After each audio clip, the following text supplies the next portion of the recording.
Mutual fund investors அனைவருக்கும் வணக்கம். எங்ககிட்ட வர இன்வெஸ்டர்ஸ் கிட்ட நிறைய கேள்விகள் இருக்கு. ஃபார் எக்ஸாம்பிள் ஹஸ்பண்ட் இன்வெஸ்ட் பண்றாங்கன்னா ஸ்பௌஸ்க்கு மியூச்சுவல் ஃபண்ட் அப்படின்னா என்னன்னே தெரியாம இருக்கு. ஸோ இப்படி இருக்கிறதுக்காக நாங்கள் என்ன பண்ணியிருக்கோம்னா ஒரு ஃப்ரீக்வெண்ட்லி ஆஸ்க் கொஸ்டின்ஸ் எல்லாத்தையும் கொஸ்டின்ஸ் மாதிரி போட்டிருக்கோம். ஸோ இந்த வீடியோவில் பார்த்தீங்கன்னா டிஸ்கிரிப்ஷன் இருக்கும். அந்த டிஸ்கிரிப்ஷனில் எந்த கொஸ்டின் எந்த செகண்டில் ஆரம்பிக்குது அப்படிங்கிறத போட்டிருப்போம். ஸோ அதனால் இந்த யூடியூப் வீடியோ உங்கள் கையில் கிடச்சிது அப்படின்னு சொன்னீங்கன்னா எந்த கேள்விக்கு உங்களுக்கு பதில் வேணுமோ அந்த இடத்துக்கு நீங்கள் போய் பார்த்துக்கலாம். இந்த வீடியோ ஒரு தடவை மட்டும் பார்க்காதீங்க, மோர் தேன் ஒன் டைம் பாருங்கள். அப்போ தான் உங்களுக்கு நம்ம என்ன சொல்ல வரோம் அப்படிங்கிறது உங்களுக்கு புரியும். அதே மாதிரி mutual fund investments R subject to market risk அப்படிங்கிறது செபி சொல்கிறாங்க. நீங்கள் ஐபிஎல் இப்போ 2026 பார்ப்பீங்க, 2027 பார்ப்பீங்க, எது பார்த்தாலும் அதில் கீழே மியூச்சுவல் ஃபண்ட் சஹீஹ அப்படிம்பாங்க. அப்படின்னா என்னன்னா மியூச்சுவல் ஃபண்ட் சரியானது அப்படின்னு போட்டு கீழே சந்தை அபாயங்களுக்கு உட்பட்டது அப்படின்றது போட்டிருப்பாங்க. ஸோ எந்த ஒரு இதுவாக இருந்தாலும் நீங்கள் ஃபுல்லாக படித்து பார்த்துட்டு வரணும். ஸோ இந்த வீடியோவில் நம்ம என்ன ட்ரை பண்ணுறோம் அப்படின்னு பார்த்தீங்கன்னாக்கா இந்த செட் ஆஃப் வீடியோவில் உங்களுக்கு எல்லா நாலேஜையும் ஒரு சிம்பிளிஃபைடாக கொடுக்கறதுக்காக ட்ரை பண்ணுறோம். ஏதாவது கேள்வி இருந்ததுன்னா தனியாக கேளுங்க. ஸோ அதுக்காக தான் இந்த பர்டிகுலர் வீடியோ. ஸோ நிறைய இன்வெஸ்டர் என்கிட்ட கேட்குறது என்னன்னா what is mutual fund sir, எனக்கு தெரியாது சார் அப்படின்னு கேட்குறாங்க. மியூச்சுவல் ஃபண்ட் அப்படிங்கிறது என்னன்னா பேர்லேயே மியூச்சுவல் அப்படிங்கிற ஒரு வேர்டு இருக்குது. மியூச்சுவல்னா என்னன்னா நீங்கள் கொஞ்சம் பணம் போடுறீங்க, நான் கொஞ்சம் பணம் போடுறேன், நம்மள மாதிரி இன்வெஸ்டர்ஸ் எல்லாருமே கொஞ்சம் கொஞ்சம் பணம் போடுறாங்க. அது 100 ரூபாயா இருக்கலாம், 500 ரூபாயா இருக்கலாம், 1000 ரூபாயா இருக்கலாம், 1 கோடி ரூபா கூட இருக்கலாம். எங்களோட இன்வெஸ்டர்ஸே ஒரு சிலர் மியூச்சுவல் ஃபண்டில் 8 கோடி 10 கோடி 12 கோடி வச்சிருக்காங்க. அப்படின்னா என்ன அர்த்தம் அப்படின்னு கேட்டிங்கன்னா மியூச்சுவல் ஃபண்ட் ரொம்ப ஸ்மால் இன்வெஸ்டர்ஸ் மட்டும் கிடையாது, சொஃபிஸ்டிகேட்டட் HNI அண்ட் அல்ட்ரா HNIக்கு கூட போடலாம்.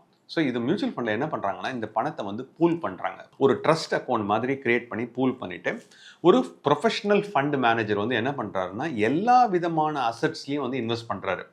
எல்லா விதமான அசட்ஸ் அப்படின்னு சொன்னீங்கன்னா ஈக்விட்டி மார்க்கெட்டாக இருக்கட்டும், அதே மாதிரி பாண்ட் மார்க்கெட், கார்பரேட் பாண்ட் மார்க்கெட்டாக இருக்கட்டும், கவர்மெண்ட் செக்யூரிட்டிஸாக இருக்கட்டும், அப்படி இல்லைனா கோல்டு அண்ட் சில்வராக இருக்கட்டும், அப்படி இல்லைனா REITன்னு சொல்லுவோம், ரியல் எஸ்டேட் இன்வெஸ்ட்மெண்ட் ட்ரஸ்ட்டோ, அதனால அதே மாதிரி ஃபாரின் இன்டர்நேஷனல் இன்வெஸ்டிங்காக இருக்கட்டும். ஸோ ஜென்ரலாக பார்த்தீங்கன்னா மியூச்சுவல் ஃபண்ட் வழியாக இந்த ப்ரொஃபஷனல் மேனேஜர்ஸ் என்ன பண்ணுறாங்கன்னா ஒரு ஃபில்டரை கிரியேட் பண்ணி அதுக்காக இன்வெஸ்ட் பண்ணுறாங்க. இந்த மாதிரி பண்ணும்போது என்ன ஆகுது அப்படின்னு பார்த்தீங்கன்னா நம்மளுடைய வெல்த் க்ரோ ஆகுது. இது எப்படி வெல்த் க்ரோ ஆகுது அப்படின்னு பார்த்தீங்கன்னாக்கா நீங்கள் சேவிங்ஸ் பேங்க்கில் வச்சா உங்களுக்கு 2.25% தான் வரும். இதே ஒரு சாதாரண ஃபிக்ஸட் டெபாசிட்டில் போட்டிங்கன்னா 6% 7% வரும். இதே ஒரு ரிட்டையர்டான பர்சன் பார்த்தீங்கன்னாக்கா அவருக்கு 8% வரும். அதாவது சீனியர் சிட்டிசன்லாம் பார்த்தீங்கன்னா 8.1 8.2 அந்த மாதிரி வரும். அது கூட மேலே போகும் கீழே போகும். எம்ப்ளாயி ப்ராவிடென்ட் ஃபண்ட் பார்த்தீங்கன்னா கிட்டத்தட்ட 8% வரும். அது வருஷம் மாறிக்கிட்டே இருக்கும்.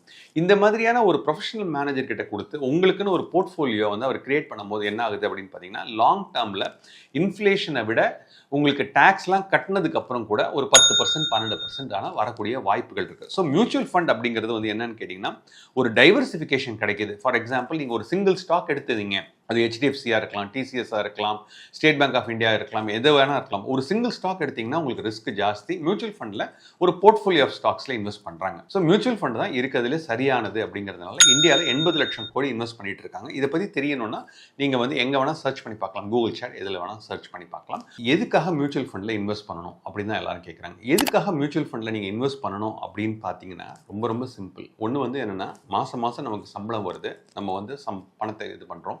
நம்ம ஒர்க் பண்ணுறது பார்த்தீங்கன்னா கிட்டத்தட்ட நம்மளோட ஒர்க்கிங் இயர்ஸ் ஒரு 25 இயர்ஸ் 30 இயர்ஸ் தான் இருக்கும்.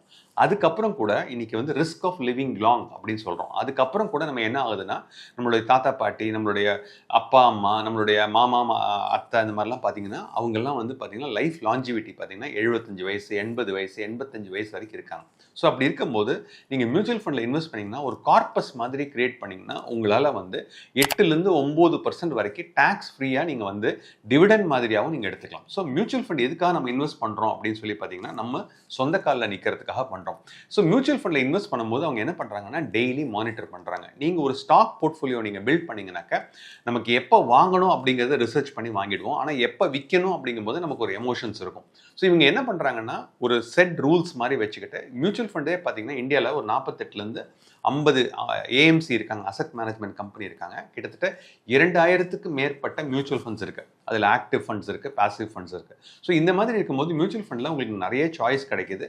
உங்கள் கோலுக்கு ஏற்ற மாதிரி இன்வெஸ்ட் பண்ண முடியும். ஸோ இதனால வந்து மியூச்சுவல் ஃபண்டில் இன்வெஸ்ட் பண்ணுறதுனால உங்களுக்கு கண்டிப்பாக உங்களோட இன்ஃப்ளேஷன்னா என்னென்னா விலைவாசி ஏற்றம், அது வந்து ஒரு 7% இருக்குது, 6% இருக்குன்னா கண்டிப்பாக மியூச்சுவல் ஃபண்டில் ஒரு லாங் டேர்மில், அதாவது 3 இயர்ஸ் அண்ட் 5 இயர்ஸ் பார்த்தீங்கன்னா கண்டிப்பாக ஒரு ஈக்விட்டி மார்க்கெட்டில் 3, 5 and 7 இயர்ஸ் பார்த்தீங்கன்னா இந்த மாதிரி ஈவன் வார் டைமில், இப்போ ஈரானோட வார் நடக்குது, ஈரான் இஸ்ரேல் அமெரிக்கா வார் நடக்குதுன்னா இந்த மாதிரி டைமில், ஏன்னா இது நாங்கள் முன்னாடி வந்து பார்த்தீங்கன்னா இயர் 2000, இயர் 2004, 2008 வந்து குளோபல் ஃபினான்ஷியல் கிரைசிஸ், கோவிட், இந்த மாதிரி டைமில் யாரெல்லாம் வந்து மார்க்கெட்ஸில் பார்ட்டிசிபேட் பண்ணாங்களோ அவங்கெல்லாம் வந்து ஒரு 4 இயர்ஸ் கழிச்சு பார்க்கும்போது ஒரு நல்ல கார்பஸ் வந்திருக்கு. இதே மாதிரி தான் 2030, 2035, 2040 பார்த்தீங்கன்னாக்கா சிறுக நீங்கள் இன்வெஸ்ட் பண்ணிக்கிட்டே வர்றது ஒரு பெரிய அமௌண்ட் வரும். இதுக்காக தான் மியூச்சுவல் ஃபண்டில் இன்வெஸ்ட் பண்ணுறது சரியானது என்று சொல்கிறோம்.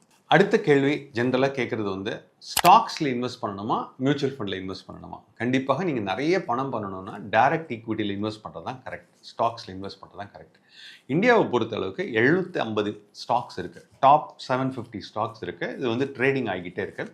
500 ஸ்டாக்ஸ் இருக்குது. அப்புறம் வந்து பார்த்தீங்கன்னா லார்ஜ் அண்ட் மிட் கேப் அப்படின்னு பார்த்தீங்கன்னா 250 ஸ்டாக்ஸ் இருக்குது. நீங்கள் டைரக்ட் ஈக்விட்டி இன்வெஸ்டிங் பண்ணும்போது உங்களுக்கு என்னென்னலாம் தெரியணும் அப்படின்னு பார்த்தீங்கன்னா எக்கானமி பற்றி தெரியணும், அந்த இண்டஸ்ட்ரி பற்றி தெரியணும், அந்த இண்டஸ்ட்ரியில் இருக்கிற காம்படிட்டர்ஸ் பற்றி தெரியணும். அதுக்கு மேலே என்ன இருக்குன்னா அந்த கம்பெனியினுடைய கவர்னன்ஸ் ஸ்ட்ரக்சர் எப்படி இருக்குன்னு பார்க்கணும். அதுக்கப்புறம் அந்த கம்பெனியினுடைய டாப் லைன் எப்படி மேலே போயிட்டு இருக்கு, ரெவென்யூ மேலே போயிட்டு இருக்கான்னு பார்க்கணும். அதுக்கப்புறம் அவங்களுடைய bottom line profit after tax மேலே போயிட்டு இருக்கான்னு பார்க்கணும். இதை விட வந்து கேஷ் ஃப்ளோஸ் கரெக்டாக இருக்கா அப்படிங்கிறது பார்க்கணும். அக்கௌண்டிங்கில் ஏதாவது ஃப்ராட் பண்ணுறாங்களா அப்படிங்கிறதையும் நீங்கள் செக் பண்ணணும். இதுக்கப்புறம் வந்து நெக்ஸ்ட் 3 இயர்ஸ் அண்ட் 5 இயர்ஸ், ஏன்னா லாஸ்ட் 10 இயர்ஸில் நல்லா பண்ணியிருக்காங்க அப்படின்னு நீங்கள் ஒரு ஸ்டாக் வாங்க முடியாது. நெக்ஸ்ட் 5 to 10 இயர்ஸில் அது ரெலவெண்ட்டாக இருக்கா அப்படிங்கிறது பார்க்கணும். இது எல்லாமே நீங்கள் டெய்லி பார்த்து நீங்கள் வாங்குறது கூட கரெக்டாக வாங்கிடுவீங்க. விற்கும் போது நம்ம எமோஷனல் இல்லாமல் விற்கணும். ஸோ டைரக்ட் ஈக்விட்டி இன்வெஸ்டிங்கில் வந்து உங்களுக்கு அட்வான்டேஜ் ஜாஸ்தியாக இருந்தாலும் இது வந்து ஃபுல் டைம் ஆக்டிவிட்டி. ஸோ இதை பண்ணுறது வந்து ஒரு சார்ட்டர்ட் ஃபைனான்ஷியல் அனலிஸ்ட்னாலே வந்து பார்த்தீங்கன்னா நிறைய இன்வெஸ்ட் பண்ண வேண்டியது இருக்குது. ஒரு ஸ்டாக் மார்க்கெட் இன்வெஸ்டிங் பண்ணணும் அப்படின்னு பார்த்தீங்கன்னா ஒரு மார்னிங் ஸ்டாராக இருக்கட்டும், இல்லைனா ப்ளூம்பர்காக இருக்கட்டும், ராய்டர்ஸாக இருக்கும், இந்த மாதிரி நீங்கள் டூல்ஸ்லாம் வாங்கி ஸ்க்ரீனர்னு சொல்லுவோம், அந்த ஸ்க்ரீனர்லேருந்து இருக்கிற இதெல்லாம் எடுத்து நீங்கள் ஃபில்டர் பண்ணி அதுக்கப்புறம் குவார்ட்டர்லி ரிசல்ட்ஸ்லாம் பார்த்துட்டு அதுக்கப்புறம் அந்த கம்பெனியை போய் விசிட் பண்ணிவிட்டு அந்த மேனேஜ்மெண்ட் ஸ்ட்ரக்சரை பார்த்துட்டு நீங்கள் வாங்குறது தான் ஸ்டாக் மார்க்கெட் ஸ்டாக் இன்வெஸ்டிங் சொல்லுவோம். அப்படி பண்ணும்போது கூட நீங்கள் ஒரு போர்ட்ஃபோலியோ மாதிரி பில்ட் பண்ணணும். போர்ட்ஃபோலியோ பில்ட் பண்ணுறதுன்னா என்னென்னா ஒரு 30லேருந்து 40 ஸ்டாக் வந்து நீங்கள் பில்ட் பண்ணணும். அந்த 30லேருந்து 40 ஸ்டாக் பில்ட் பண்ணும்போது என்ன பண்ணுவீங்கன்னா லார்ஜ் கேப்புக்கு ஒரு 50%, 45% ஒரு அலோகேஷனும், மிட் கேப்புக்கு ஒரு 30% அலோகேஷனும், மிச்சம் இருக்கிறத ஸ்மால் அண்ட் மைக்ரோ கேப்புக்கு நீங்கள் கொடுப்பீங்க.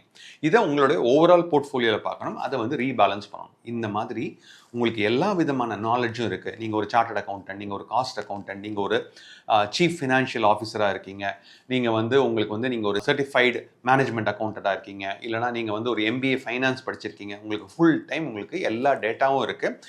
எமோஷன்ஸ்லாம் இல்லாமல் எக்கானமி லெவலில், குளோபல் லெவலில், ஜியோ பாலிட்டிக்கல் லெவலில் உங்களுக்கு எல்லாமே தெரியும்.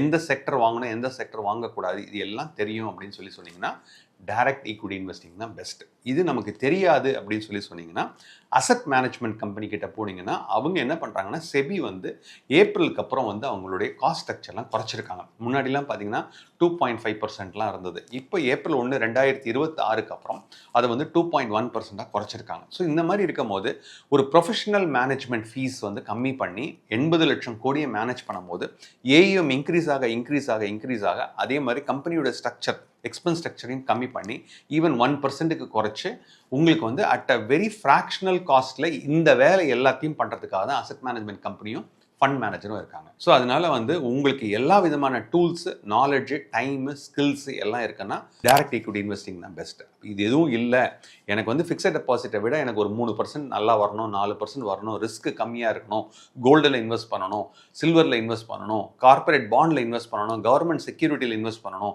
எனக்கு வொலட்டாலிட்டி கம்மியாக இருக்கணும் அப்படின்னு சொன்னீங்கன்னா மியூச்சுவல் ஃபண்ட் தான் பெஸ்ட். இதுக்கப்புறம் அடுத்து கேட்குற கேள்வி ரொம்ப ரொம்ப சிம்பிள். சார் வந்து நான் இன்வெஸ்ட் பண்ணுறேன், உங்களோட நான் வந்து என்னத்தை மெஷர் பண்ணணும், எதை மெஷர் பண்ணணும், அப்சல்யூட் ரிட்டர்னை மெஷர் பண்ணணுமா, ஆனுவலைஸ் ரிட்டர்னை மெஷர் பண்ணணுமா, இதெல்லாம் என்னது மெஷர் பண்ணணும் அப்படின்னு கேட்பீங்க. ஜென்ரலாக வந்து பார்த்தீங்கன்னா என்ன சொல்லுவாங்கன்னா அப்சல்யூட் ரிட்டர்ன் வந்து 1 இயருக்கு கீழே இருந்ததுன்னா, அதாவது இப்போ நான் 100 ரூபா போடுறேன், அந்த 100 ரூபா வந்து ஒரு வருஷத்துக்குள்ள 110 ரூபா ஆயிடுச்சு அப்படின்னீங்கன்னா அந்த 10 ரூபா மட்டும் மெஷர் பண்ணுறது கரெக்ட், 1 இயர் கீழே இருந்ததுனாக்கா. இதே வந்து ஒரு 1 இயருக்கு மேலே ஒரு மியூச்சுவல் ஃபண்டில் எஸ்ஐபி மாதிரி போடுறீங்க அப்படின்னீங்கன்னா நீங்கள் பார்க்க வேண்டியது கூட்டு வட்டி அப்படின்னு சொல்லுவோம். கூட்டு வட்டின்னா CAGR, கம்பவுண்டட் ஆனுவல் க்ரோத் ரேட்னு. அதே மாதிரி நீங்கள் எஸ்ஐபி போடுறது என்ன பண்ணுவீங்கன்னா மாதம் மாதம் 5ஆம் தேதி போடுவீங்க, மாதம் மாதம் 10ஆம் தேதி போடுவீங்க, மாதம் மாதம் 25ஆம் தேதி போடுவீங்க. சமயத்தில் நீங்கள் 5ஆம் தேதியும் போடுவீங்க, 25ம் போடுவீங்க. அப்புறம் மந்த் எண்டில் ஏதாவது ஒரு அமௌண்ட் இருந்ததுன்னா அதையும் வந்து ஒரு 5,000 10,000 50,000 1 lakh அது வந்து ஒரு புல்லட் பேமெண்ட் மாதிரி போடுவீங்க. இந்த மாதிரிலாம் நீங்கள் இன்வெஸ்ட் பண்ணீங்கன்னா நீங்கள் பார்க்க வேண்டியது XIRRன்னு சொல்லுவோம், extended internal rate of return. எங்களுடைய போர்ட்டலில் பார்த்தீங்கன்னா ஆட்டோமேட்டிக்காக உங்களுக்கு இந்த அப்சல்யூட் ரிட்டர்னும் தெரியும், XIRRரும் தெரியும். ஜென்ரலாக நீங்கள் பார்க்க வேண்டியது வந்து என்னன்னா, மார்க்கெட் வந்து 10% கீழே விழுந்திருந்ததுன்னா என்னுடைய போர்ட்ஃபோலியோவும் 10% கீழே விழுந்திருக்கா அப்படிங்கிறது பார்க்கணும். அதே மாதிரி மார்க்கெட் 10% ஏறும் போது என்னுடைய போர்ட்ஃபோலியோ எவ்வளவு ஏறி இருக்கு அப்படிங்கிறது பார்க்கணும். நாங்கள் ஜென்ரலாக வந்து என்ன பண்ணுவோம்னா, உங்களை மாதிரி இன்வெஸ்டர்ஸ் பண்ணும்போது டவுன் சைட் ப்ரொடெக்ஷன் முதல்ல கொடுத்துருவோம். டவுன் சைட் ப்ரொடெக்ஷன்னா என்ன அப்படின்னு கேட்டிங்கன்னா, ஜனவரி 2026 மார்க்கெட் வந்து ஆல் டைம் ஹையா 26,300 இருந்ததுன்னு வச்சுக்கலாம். இப்போ ஏப்ரல் 1ஆம் தேதி அன்னைக்கு ஜென்ரலாக 4000 பாயிண்ட் கீழே விழுந்திருக்கு. 4000 பாயிண்ட் கீழே விழுந்திருக்குன்னா 15.4% வந்து மார்க்கெட் கீழே டவுன் ஆயிருக்கு. அதுவும் டாப் 50 ஸ்டாக்ஸ், அதாவது நிஃப்டி 50ல் உள்ள உயர்தரமான 50 ஸ்டாக்ஸில் நீங்கள் ETF ஃபண்டில் போட்டிருந்தா கம்மியாக இருக்கும்.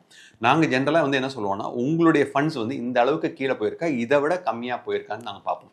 ஜென்ரலாக வந்து பார்த்தீங்கன்னா எங்ககிட்ட வழியாக நீங்கள் இன்வெஸ்ட் பண்ணிங்கன்னா, நீங்கள் ஒரு ஹை ரிஸ்க் இன்வெஸ்டராக இருந்தால் கூட நீங்கள் கீழே விழுந்த portfolio large cap, mid cap, small cap இது எல்லாம் பார்த்தா கூட 10லேருந்து 11% மேலே போயிருக்காது. இதே வந்து நான் உங்களுக்கு மல்டி அசெட் அந்த மாதிரிலாம் கொடுத்தா வெறும் 4% 5% தான் கீழே விழுந்திருக்கும்.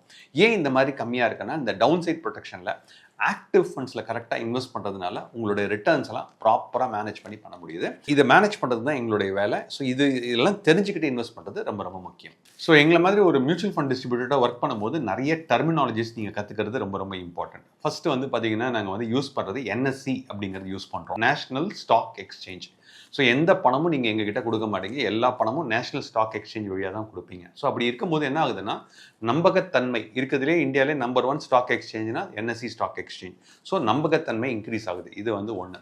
நம்ம ஜென்ரலாக வந்து என்ன பண்ணுவோம்னா, ஒரு இடத்துல நம்ம இன்வெஸ்ட் பண்ணும்போது ஒரு சமயம் அந்த பிளாட்ஃபார்ம் இல்லை அப்படின்னா அடுத்த பிளாட்ஃபார்ம், செகண்ட் பெஸ்ட் பிளாட்ஃபார்ம் என்னன்னு பார்ப்போம். MFU, mutual fund utilities. இந்த மியூச்சுவல் ஃபண்ட் யூட்டிலிட்டிஸையும் வந்து ஒரு ட்ரஸ்ட் மாதிரியா 2 கம்பெனிஸ் வந்து எல்லா AMCs சேர்ந்து ஸ்பான்சர் பண்ணியிருக்காங்க. ஸோ இதுவும் வந்து ஒரு சேஃபானது. ஸோ உங்களுக்கு நான் இது வரைக்கும் நான் இன்ட்ரடியூஸ் பண்ணியிருக்கிறது 2 டெர்மினாலஜி. ஒன்று வந்து NSE, நேஷனல் ஸ்டாக் எக்ஸ்சேஞ்ச். இன்னொன்று வந்து பார்த்தீங்கன்னா MFU. இவங்க 2 பேரும் நீங்கள் கிரியேட் பண்ணும்போது உங்களுக்குன்னு ஒரு ஐடி கிரியேட் பண்ணுவாங்க. ஒரு ஐடினா என்ன அர்த்தம் அப்படின்னு பார்த்தீங்கன்னா, UCC அப்படிம்போம். அப்படின்னு பார்த்தீங்கன்னா unique client code. For example, நீங்கள் மியூச்சுவல் ஃபண்டில் இன்வெஸ்ட் பண்ணும்போது நீங்கள் வந்து மல்டிபிள் ஃபோலியோஸ் கிரியேட் பண்ணலாம். ஒவ்வொரு பர்பஸ்க்கு ஒவ்வொரு போர்ட்ஃபோலியோ கிரியேட் பண்ணலாம். என் பொண்ணோட படிப்புக்காக நான் வந்து ஒரு போர்ட்ஃபோலியோ கிரியேட் பண்ணுறேன் அப்படின்னு சொன்னீங்கன்னா அதுக்குன்னு தனியாக ஒரு UCC வரும். இல்லை சார், நான் ரிட்டையர்மெண்ட்டுக்காக ஒரு போர்ட்ஃபோலியோ கிரியேட் பண்ணுறேன், அதில் நாமினி வந்து என்னோட ஒய்ஃபை போடணும்னு பார்க்குறேன், என் ஸ்பௌஸை போடணும்னு பார்க்குறேன்னா அதுக்கு நீங்கள் தனியாக ஒரு போர்ட்ஃபோலியோ கிரியேட் பண்ணலாம்.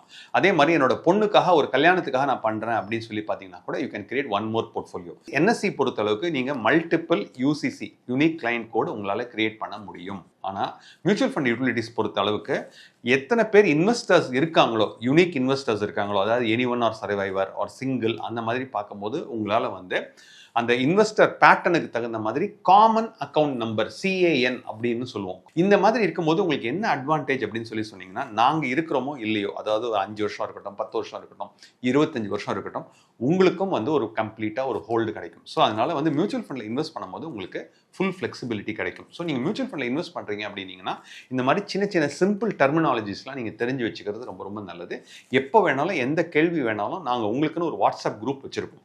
இன்றைக்கி இது பார்க்கலன்னா கூட நீங்கள் அந்த வாட்ஸ்அப் குரூப்பை பார்த்துட்டு நீங்கள் எங்களுக்கு மெசேஜ் பண்ணிங்கன்னா எங்களோட டீம் வந்து உங்களுக்கு ரிவர்ட் பண்ணுவாங்க. மியூச்சுவல் ஃபண்டில் நீங்கள் இன்வெஸ்ட் பண்ணுறீங்கன்னா டாக்ஸேஷன் பற்றி தெரிஞ்சுக்கிறது ரொம்ப ரொம்ப இம்பார்ட்டன்ட். ஃபார் எக்ஸாம்பிள், இந்த ஃபினான்ஷியல் இயர் 26-27 பார்த்தீங்கன்னா இந்திய அரசாங்கம் என்ன சொல்கிறாங்கன்னா, 1,25,000 ரூபாய் வரைக்கும் நீங்கள் லாங் டேர்ம் கேபிட்டல் கெயின்ஸ்னால் என்னன்னாக்கா, ஒரு ஈக்விட்டி ஃபண்டில் இன்வெஸ்ட் பண்ணுறீங்க, அது வந்து ஒரு 1 இயர்க்கு மேலே ஹோல்ட் பண்ணுறீங்கன்னா முதல் 1,25,000க்கு நீங்கள் டேக்ஸ் கட்ட வேண்டாம், டேக்ஸ் ஃப்ரீ அப்படிங்கிறாங்க.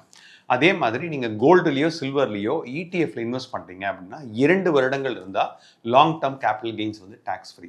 இல்லை சார், நான் இப்போ 1 வருஷத்துக்குள்ளேயே விற்றுட்டேன், இல்லை 2 வருஷத்துக்குள்ளேயே விற்றுட்டேன் அப்படின்னு கேட்டிங்கன்னா என்ன ஆகும்னா, ஈக்விட்டி ஃபண்டு பொறுத்தளவுக்கு உங்களுக்கு 20% டேக்ஸ் வரும். இதே வந்து கோல்டு அண்ட் சில்வராக இருந்ததுன்னா உங்கள் டெட் ஃபண்டு, உங்களுடைய ஃபிக்ஸட் இன்கம் எப்படி இருக்கோ அந்த லெவலுக்கு நீங்கள் டேக்ஸ் பண்ணுற மாதிரி வரும். இது இரண்டாவது. மூணாவது வந்து பார்த்தீங்கன்னா, மியூச்சுவல் ஃபண்ட் பொறுத்த அளவுக்கு நீங்கள் எல்லா விதமான அசெட் கிளாஸ்லையும் நீங்கள் இன்வெஸ்ட் பண்ணலாம். அப்படின்னா என்ன அர்த்தம் அப்படின்னு கேட்டிங்கன்னா, ஈக்விட்டி மார்க்கெட்டில் நீங்கள் இன்வெஸ்ட் பண்ணலாம், கார்ப்பரேட் பாண்ட் மார்க்கெட்டில் நீங்கள் இன்வெஸ்ட் பண்ணலாம், அதே மாதிரி நீங்கள் வந்து கவர்மெண்ட் செக்யூரிட்டிஸில் இன்வெஸ்ட் பண்ணலாம், அதே மாதிரி கோல்டு சில்வர் எந்த கமாடிட்டியில் வேணாலும் இன்வெஸ்ட் பண்ணலாம், இன்டர்நேஷ்னல் இன்வெஸ்டிங்கில் இன்வெஸ்ட் பண்ணலாம். ஸோ அதனால் இன்றைக்கி எப்போவுமே எந்த டாக்ஸேஷன் ஸ்ட்ரக்சரில் இருக்கீங்க அப்படிங்கிறது பார்க்கலாம். இந்திய அரசாங்கம் பொறுத்த அளவுக்கு நீங்கள் இந்த மாதிரி மியூச்சுவல் ஃபண்ட்ஸ்லையும் டைரக்ட் ஈக்விட்டிலையும் இன்வெஸ்ட் பண்ணும்போது தான் வந்து உங்களுக்கு டேக்ஸ் வந்து ரொம்ப கம்மியாக இருக்கிறது. ஃபார் எக்ஸாம்பிள், நீங்கள் ஒரு சேலரிட் பர்சனாக இருந்ததுன்னா முதல் 12 லட்சம் கிடையாதும்பாங்க. அதுக்கப்புறம் பார்த்தீங்கன்னா 25% மேலே டேக்ஸ் போக ஆரம்பிச்சிடும். இதே மாதிரி நீங்கள் ஒரு பிஸ்னஸ் பண்ணுறீங்க அப்படின்னீங்கன்னா ஈவன் ₹1 நீங்கள் ப்ராஃபிட் பண்ணிங்கன்னா அது உங்களுடைய ஸ்லாப் ரேட்டில் வந்துடும். நீங்கள் ஒரு கம்பெனியாக ரன் பண்ணுறீங்க, அதாவது ப்ரைவேட் லிமிடெட் மாதிரி பண்ணுறீங்கன்னா 25% நீங்கள் டேக்ஸ் பண்ணணும். ஆனால் இதே இது வந்து மியூச்சுவல் ஃபண்டில் பார்த்தீங்கன்னா ஈக்விட்டி சைடில் நீங்கள் ரிஸ்க் எடுத்து இன்வெஸ்ட் பண்ணும்போது ஃபஸ்ட்டு 1,25,000க்கு எந்த விதமான டேக்ஸும் கிடையாது. அதுக்கு மேலே பார்த்தீங்கன்னா 12.5%. இதுக்கு மேலே நீங்கள் வந்து எஜுகேஷன், செஸ், சர்சார்ஜ் அப்படிலாம் சொல்லுவாங்க. அது மேக்ஸிமம் 4%க்குள்ளே தான் இருக்கும். ஸோ அதனால் நீங்கள் எப்போ இன்வெஸ்ட் பண்ணாலும் நாங்கள் வந்து உங்களுக்கு இயர் எண்டில் கேபிட்டல் கெயின் ஸ்டேட்மெண்ட் என்ன அப்படிங்கிறது உங்களுக்கு அனுப்பிச்சிடுவோம். அதாவது இப்போ ஏப்ரல் 1 வருது அப்படின்னா ஏப்ரல் 15 நீங்களே சிஸ்டமில் போய் சாஃப்ட்வேரில் நீங்கள் டவுன்லோட் பண்ணி உங்களுடைய ஆடிட்டர் கிட்ட நீங்கள் இல்லைனா ஒரு டேக்ஸ் கன்சல்டன்ட் கிட்ட நீங்கள் கொடுத்தீங்கன்னா நீங்களே கூட டூ இட் யுவர் செல்ஃபாக இருந்தீங்கன்னா நீங்களே கூட ஃபைல் பண்ணலாம். இது எல்லா விதமான சப்போர்ட்டும் கொடுக்குறோம். நன்றி.